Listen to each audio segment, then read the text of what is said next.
Hi, all. It was wonderful being together on Friday for class. I hope you're having a good weekend.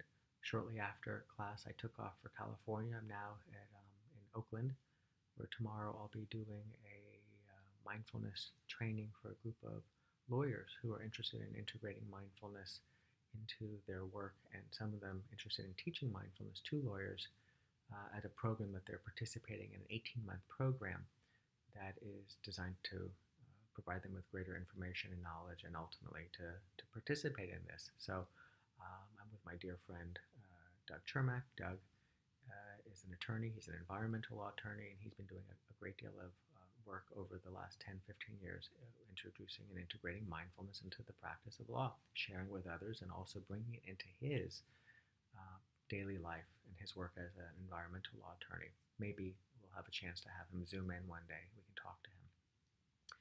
So a brief recap of some of the things that took place in class to help clarify and also point you in the direction of what to focus on for this week. First, we spent time with a couple of readings, and one of them was by Leonard Riskin. Leonard Riskin is one of the great mindfulness and law writers. He has a series of law review and other articles that do a really beautiful job introducing the reader to mindfulness and then integrating it into an area. I commend to you to read slowly and to reread the things that he's written that we've already had assigned, to reach out and look for things that he's written that we haven't read, so that you can draw upon them to both deepen your own understanding of mindfulness and also get how somebody can very effectively write about it to a reader who knows very little about, if anything, about mindfulness and connect it up to the practice of law. This last week, we read an article that integrated mindfulness and ethics and also brought a little bit of negotiation into it. We also talked in class about challenges and obstacles, and to try to clarify what is meant from our languaging around this term and how that can be useful for mindfulness. So just as a recap on what is ultimately not a so clear conversation, but one that connects to the spiral demonstration and conversation that we had.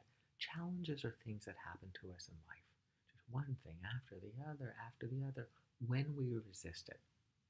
And when we resist it, that sort of is the telltale sign that it's a challenge. If we're not resisting it, it's probably not a challenge. Or we could say, well, it's a challenge, but we have a very effective way of working with it. But essentially, the challenges are the things that happen, like a car cutting us off in traffic. The obstacle is how our resistance takes root. And it's the things that we pay attention to as part of the mindfulness practice. So reflect on the spiral, the car cutting us off, the challenging experience. Unwanted, undesirable, unexpected, unpleasant. Those are the telltale signs of something that's likely to be a challenge. And then the ways that we resist in terms of how it takes hold and how those are the things that we're paying attention to. And we brought in rain, something that was talked about in Sharon Salzberg's article, to recognize, to acknowledge, to investigate. And so we spend a bit of time talking about how it is that we investigate. And it's those obstacles in terms of the thoughts, feelings, and sensations, and even the impulses to react or overreact, which are also the born of those thoughts, feelings, and sensations, and how it is that investigating is very much what we've been doing, but now we spent a little bit more time talking about it as an investigation, something for you to continue to explore and bring a little bit more intentionally into the practice of mindfulness. Now, that spiral is also something that I think we find all the time happening.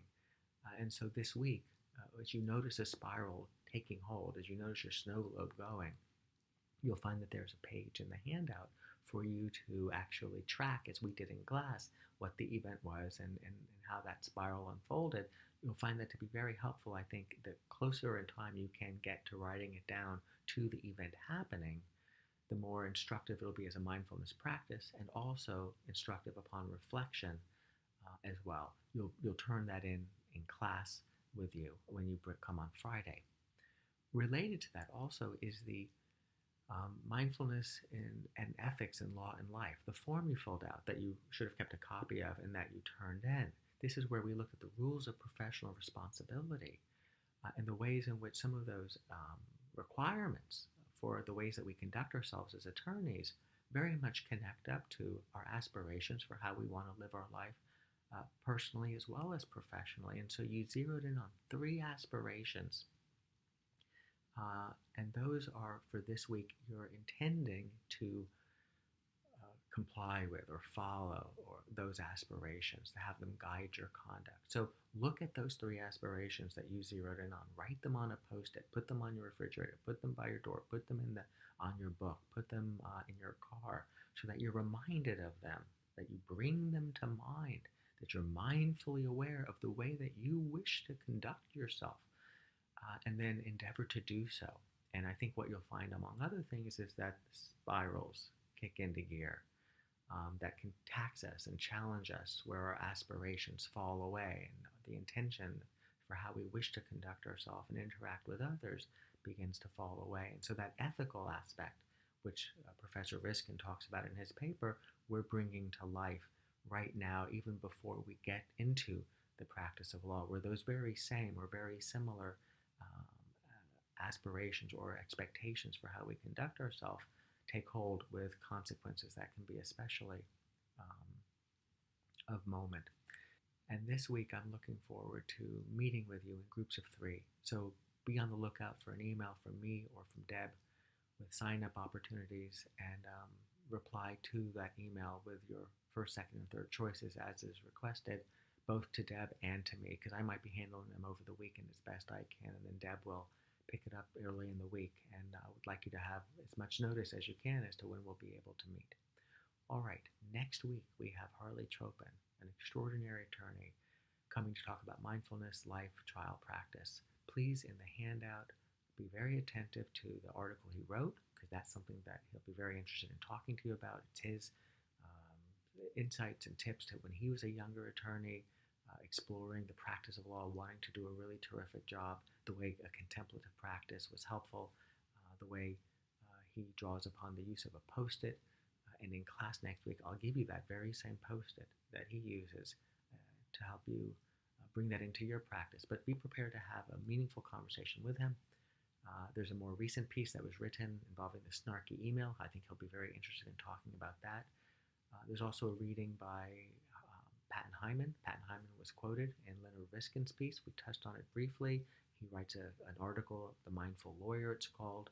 That was an early piece that's, I think, one of the best pieces written, that really provides you with insight into what mindfulness is and the ways to integrate it into the work that we do as lawyers and, of course, as law students. So I'm looking forward to your meeting Harley next week. Please be attentive to the various readings. Your primary assignment for this week is, in addition to filling out the spiral form and bringing that in and integrating your aspirations of how you wish to conduct yourself into your daily life, that would be the mindfulness piece. The written assignment will be the outline. You'll be working on your outline. It'll involve, and this is on the website, a title, or at least a proposed title, a subtitle, so I get a sense of where it is and you have a sense of where it is you're going with the topic that you wish to explore, and then a very bare bones, skeletal, maybe 5 or 6 or 7 key sections that you'll be writing about. Now, importantly, you ought to be spending, I think, you will want to be spending a good amount of time thinking about this, making notes, drawing things, writing down, doing an outline, tearing it up, throwing it away, coming up with another one, adding bulk to what it is that you are thinking about. Where are these sections going? How do they connect? How do they help the reader understanding about mindfulness? And are you going to be integrating your mindfulness into your topic? This is all preliminary, so there's going to be uncertainty. You're not going to know. There might be some confusion. That's okay. Bring your practicing of mindfulness into clarifying this terrain. What I'm interested in you turning into me is a one-pager that has that title, the subtitle, and just the 6 or 7 section titles. You could put a sentence or 2 under each one if you want me in a sentence or 2 to have a slightly clearer understanding of what that section title means. But the section title itself, if well thought out and if they integrate, can be enough. The idea is that I can look at what you've got as your proposed outline and structure and flow and provide you with meaningful feedback, because if you aren't able to, in a page, um, go from start to finish with just enough words for me to understand and for you to be clear on where you're going, then all the words in the world that you might add to it to clarify it aren't going to be helpful to me at this stage.